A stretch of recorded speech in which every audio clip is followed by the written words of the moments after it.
सभी लोग ये बोलते हैं कि केमिस्ट्री फिर भी हो जाती है, बायो में बॉटनी एंड zoology सभी से ऑलमोस्ट हो जाती है, but the main problem is physics only, right. Wave optics के अगर कॉन्सेप्ट की बात करें तो ये वेव ऑप्टिक्स का कॉन्सेप्ट आप थोड़ा बहुत इलेक्ट्रोमैग्नेटिक वेव्स में भी इसके बारे में पढ़ते हो, जैसे आप बोलते हो फेज डिफरेंस, पाथ डिफरेंस, ये वाला कॉन्सेप्ट। अगर आपने 30 क्वेश्चंस भी सर्किट डायग्राम्स में दिए हैं या फिर आपने किरचॉफ्स लॉ में अपना इन्वेस्ट किया इतना टाइम, तो आपको फॉर श्योर यहाँ पे ऐसा कोई भी क्वेश्चन नहीं मिलेगा जिसको आप नहीं कर सकते हो with the help of Kirchhoff's law. जो टॉपिक्स हैं जो कि मैंने आपको बताए, सिलेक्टेड टॉपिक्स, इन पे अगर आप फोकस करते हो और अच्छे से अपना टाइम स्पेंड करते हो, अच्छे से इसको अपने कॉन्सेप्ट्स को क्लियर करते हो, तो you will surely get 100+ marks.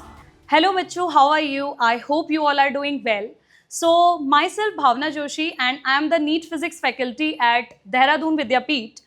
तो आज मैं आपके लिए लेके आई हूँ बहुत ही ज़्यादा और बहुत ज़्यादा मोस्टली आस्क्ड क्वेश्चन, जो कि है हम कैसे 120+ मार्क्स स्कोर कर सकते हैं if you hate physics numericals, right. तो अभी मुझे बहुत सारे बच्चों से ये डाउट देखने को मिलता है कि सभी लोग ये बोलते हैं कि केमिस्ट्री फिर भी हो जाती है, बायो में बॉटनी एंड zoology सभी से ऑलमोस्ट हो जाती है, but the main problem is physics only, right. तो आज हम फिगर आउट करने वाले हैं कि कैसे हम फिजिक्स के ये जो मार्क्स हैं इनको स्कोर कर सकते हैं even if you hate the numerical section. So सबसे पहले बच्चों स्टार्ट करते हैं कि कैसे हमें ये 120+ जो स्कोर करना है विदाउट आप कॉम्प्लेक्स प्रॉब्लम्स को ना करते हुए कैसे लेके आ सकते हो, इसके बारे में बात कर लेते हैं। तो सबसे पहली बात यह है कि आपकी जो अप्रोच होनी चाहिए वो बहुत ज़्यादा स्ट्रैटेजिक होनी चाहिए। So you should have a strategic managed आपकी अप्रोच, राइट। तो सबसे पहले बात कर लेते हैं कि आपको क्या क्या चीज़ों का ध्यान रखना है। द फर्स्ट थिंग इज कि रियलिटी चेक आपके पास होना चाहिए, स्ट्रैटेजिक फोकस एरियाज आपके पास पता होने चाहिए आपको। द फर्स्ट थिंग इज कि आपको ये पता हो कि क्या क्या हमारे ऐसे टॉपिक्स हैं जो कि बहुत ज़्यादा स्कोरिंग हो सकते हैं, बहुत ज़्यादा ऐसे टॉपिक्स हैं जो कि थ्योरेटिकल हैं और हम कम टाइम में उनमें बहुत अच्छा स्कोर कर सकते हैं, राइट। तो let's figure out those topics. जैसे कि अगर हम बात करें मॉडर्न फिजिक्स की, तो मॉडर्न फिजिक्स में कौन कौन से पोर्शन है आपके, ड्वेल नेचर ऑफ मैटर आप देख सकते हो, जिनमें आपके टॉपिक्स क्या हैं, डी ब्रोगली वेवलेंथ से क्वेश्चन बनता ही है। तो अगर आप इसको थोड़ा सा अच्छे से क्लीन कर लो, अच्छे से अपना कॉन्सेप्ट क्लियर कर लो इस टॉपिक पे, तो आपको इसमें कोई प्रॉब्लम एज सच देखने को नहीं मिलेगी। फोटो इलेक्ट्रिक इफेक्ट इक्वेशंस की बात कर सकते हैं, है ना। अगर हम आते हैं आपका एटम्स एंड न्यूक्लियाई पोर्शन में, तो ये एक ऐसा टॉपिक है जिसे आप बचपन से ही मोस्टली थोड़ा बहुत पढ़ते हुए आते हो, और ये चीज आपने थोड़ी बहुत केमिस्ट्री में भी अच्छे से पढ़ी हुई है। तो अगर हम यहाँ पे देखें तो बोर मॉडल में एनर्जी लेवल्स, आपका रेडियो एक्टिव डीके, अगर हम बात करें, अब तो ये इतना आपका सिलेबस में है नहीं। अगर हम बात करते हैं बाइंडिंग एनर्जी की, तो बाइंडिंग एनर्जी वाला सेक्शन है आपका। और अगर हम बात करते हैं प्रिडिक्टेबल क्वेश्चन, कई सारे क्वेश्चन इस टॉपिक में ऐसे हैं जो कि हमेशा प्रिडिक्टेबल ही होते हैं और हर बार आते ही हैं। बोर एनर्जी लेवल से रिलेटेड हो गए आपके, और आपके जितने भी बाइंडिंग एनर्जी के कॉन्सेप्ट पे बेस्ड हैं, ये क्वेश्चन आपके बनने ही बनने हैं। Next one is semiconductors. So semiconductor में पीएन जंक्शन, लॉजिक गेट्स, अगर आपने एक बार इस टॉपिक को अच्छे से पढ़ लिया, आपने क्लैरिफाई कर लिया, तो आपको कोई भी प्रॉब्लम इसमें फेस करने को मिलेगी नहीं। और थ्योरेटिकल क्वेश्चन, क्योंकि लॉजिक गेट अगर आप देखोगे तो लॉजिक गेट का एक क्वेश्चन तो फॉर श्योर बनता ही है। कोई भी पेपर उठा के देखो, 30 ईयर लास्ट जो आपके PYQs हैं, उनमें से आपका कोई क्वेश्चन आपको ऐसा, कोई भी क्वेश्चन पेपर ऐसा नहीं मिलेगा जिसमें ये क्वेश्चन आपको देखने को नहीं मिलेगा, ठीक है।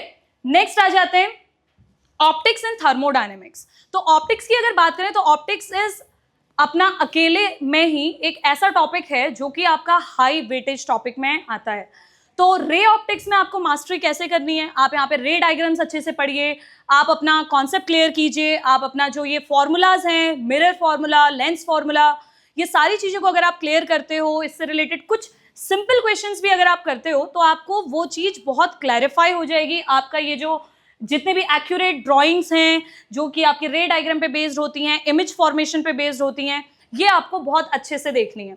वेव ऑप्टिक्स के अगर कॉन्सेप्ट की बात करें तो ये वेव ऑप्टिक्स का कॉन्सेप्ट आप थोड़ा बहुत इलेक्ट्रोमैग्नेटिक वेव्स में भी इसके बारे में पढ़ते हो, जैसे आप बोलते हो फेज डिफरेंस, पाथ डिफरेंस, ये वाला कॉन्सेप्ट, है ना।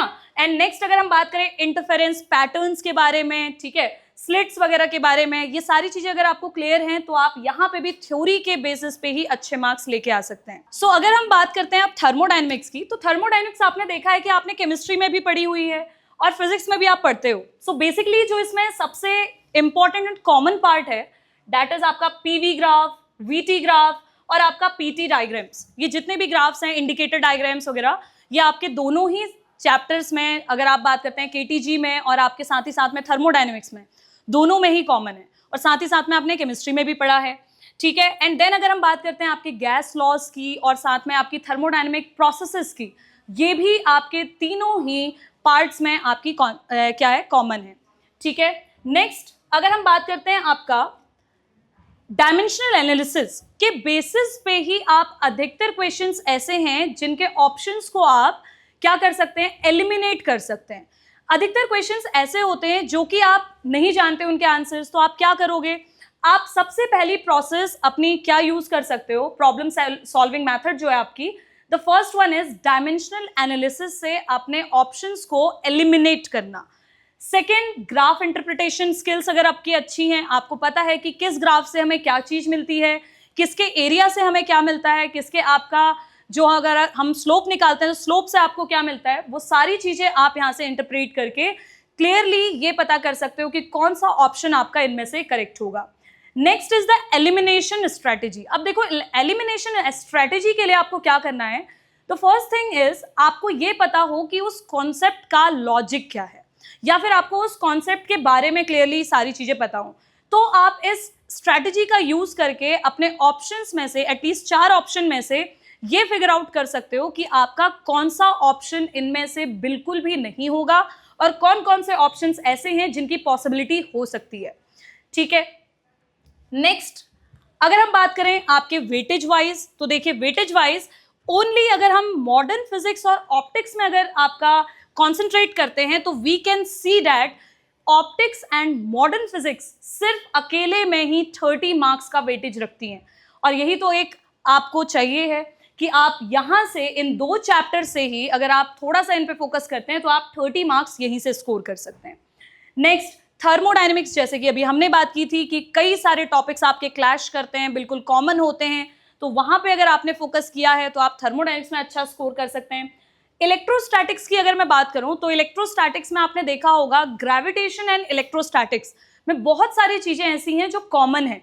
इवन मैग्नेटिज्म में भी अगर बात की जाए तो आपके जो फॉर्मूलाज हैं वो बिल्कुल कॉमन चलते हैं, बट कुछ ही चीजें हैं जो आपको एक से दूसरे में रिप्लेस करनी है। जैसे अगर हम इलेक्ट्रोस्टैटिक्स की बात करें तो इलेक्ट्रोस्टैटिक्स में वहीं पे जिस कांस्टेंट को आप के लिखते हो उसी को आप मैग्नेटिज्म में क्या लिख देते हो, μ0/4 पाई लिख देते हो। सिमिलरली अगर हम बात करें ग्रेविटेशन में उसी के को आप क्या लिखते हैं, जी लिखते हैं। So you can do these chapters as well. Current electricity, circuit diagrams में अगर आपका फोकस है, आपने किरचॉफ्स लॉ अच्छे से पढ़ा है, ठीक है, आपको कम से कम अगर आप करंट इलेक्ट्रिसिटी पढ़ रहे हो तो you have to solve at least 30 questions on circuit diagrams. अगर आपने 30 क्वेश्चंस भी सर्किट डायग्राम्स में दिए हैं या फिर आपने किरचॉफ्स लॉ में अपना इन्वेस्ट किया इतना टाइम, तो आपको फॉर श्योर यहाँ पे ऐसा कोई भी क्वेश्चन नहीं मिलेगा जिसको आप नहीं कर सकते हो with the help of Kirchhoff's law. But हाँ, एक बार आपका कॉन्सेप्ट अगर क्लियर हो गया then only it will help you. Then mechanics में एटलीस्ट काइनेमेटिक्स का जो सेक्शन है उसे आप बहुत अच्छे से एस कर सकते हैं। हाँ, बट आपको एक चीज का ध्यान रखना है, अगर आपको एनएलएम में प्रॉब्लम होती है, डू वन थिंग कि आप कॉम्प्लेक्स प्रॉब्लम्स को अवॉइड करो, एटलीस्ट उन प्रॉब्लम्स पे फोकस करो जो कि इजी हैं, जो आपको समझ में आती हैं, जो आपको क्लैरिटी रहती है जिस टॉपिक की। Next is what are the do's and don'ts. तो डूज एंड डोंट्स क्या हैं, देखो सबसे पहले तो डोंट्स की बात करते हैं। डोंट्स क्या है, डोंट्स आर सबसे पहले आपको कॉम्प्लेक्स टॉपिक्स, जिसको मैंने आपका बोला रोटेशनल डायनेमिक्स से रिलेटेड जो प्रॉब्लम्स हैं उनको आप स्किप करो अगर आपको उसमें कॉन्फिडेंस नहीं है, ठीक है। ऐसा नहीं है कि आपको सारे क्वेश्चंस करने हैं, आपको जेईई मेंस के सारे क्वेश्चंस करने हैं। ऑब्वियसली अगर आप बहुत अच्छे हो और अगर आपको लगता है कि आप कर सकते हो, आपने अच्छे से पूरा अपना कॉन्सेप्ट क्लैरिटी कर ली है, then only go to that thing. Otherwise आप सबसे पहले तो ये देखो कि हायर वेटेज क्या है, सेकेंड इज आप ये देखो कि आप किस चीज को बहुत अच्छे से कर सकते हो विद इन दिस टाइम आपका इंटरवल, एंड आप उसको अच्छे से मार्क्स भी उसमें स्कोर कर सकते हैं। लेंदी इलेक्ट्रोमैग्नेटिक इंडक्शन के जो कैलकुलेशन है उसको थोड़ा सा स्किप कीजिए क्योंकि वो आपका बहुत ज्यादा प्रॉब्लमैटिक भी आपके लिए कभी कभी हो सकती है।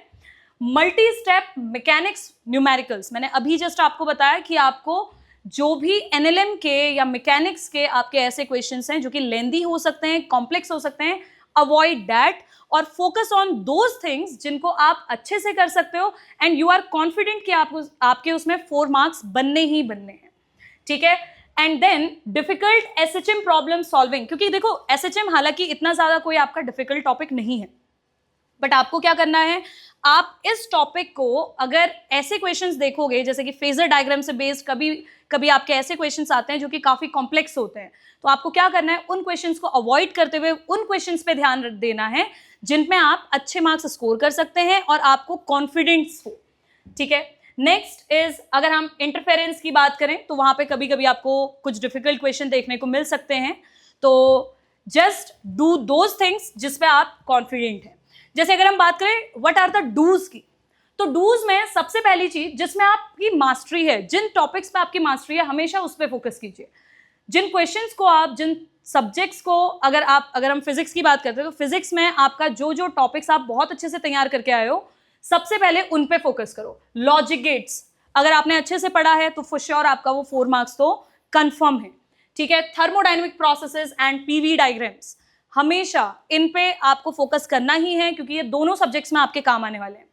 नेक्स्ट, रे diagram, lens and mirror formula. आपको पता है कि रे ऑप्टिक्स का weightage is very large, right, इस पे सबसे ज्यादा फोकस करना है। अगर हम बात करते हैं Bohr's atomic model, energy level transition, very important, again ये भी आपका केमिस्ट्री का एक सच आपका पार्ट है, तो आप इसको भी कर सकते हैं अगेन।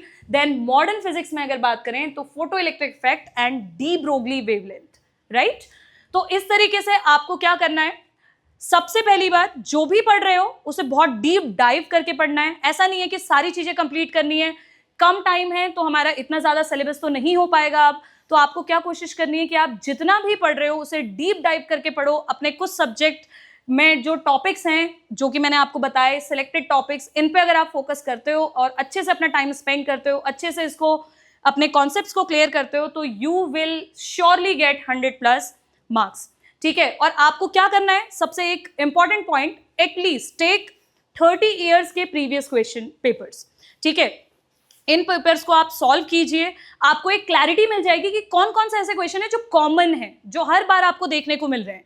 अगर आप इन पे फोकस करते हो तो फॉर श्योर वो भी इस बार भी रिपीट हो सकते हैं, आपको एटलीस्ट पैटर्न जरूर पता चल जाएगा। तो 30 year question paper is very very important, right. And अगर हम बात करते हैं ऑप्टिक्स की, थर्मोडायनेमिक्स की, मॉडर्न फिजिक्स की, अगेन 11th के कुछ टॉपिक्स की, काइनेमैटिक्स, ठीक है, work energy power, centre of mass, इन टॉपिक्स को अगर आप अच्छे से प्रिपेयर करते हो you will surely get 120+ and at least you can try to score 120+, right. अगर आपको इससे रिलेटेड कोई भी क्वेश्चन हो, आपको कोई भी डाउट हो, आपको जस्ट एक कमेंट ड्रॉप करना है in the comment section. Just practice smart, do the smart thing, ठीक है। और कम टाइम है तो हम बहुत ज्यादा हार्ड वर्क नहीं कर सकते हैं, थोड़ा सा स्मार्ट वर्क अपने काम में इंक्लूड करने की कोशिश कीजिए। सो ऑल द बेस्ट बच्चों, अच्छे से आपको पेपर देना है एंड स्कोर योर बेस्ट, ठीक है। और इन टिप्स का ध्यान रखना, अगर कोई भी आपको डाउट हो please drop your comment in the comment section.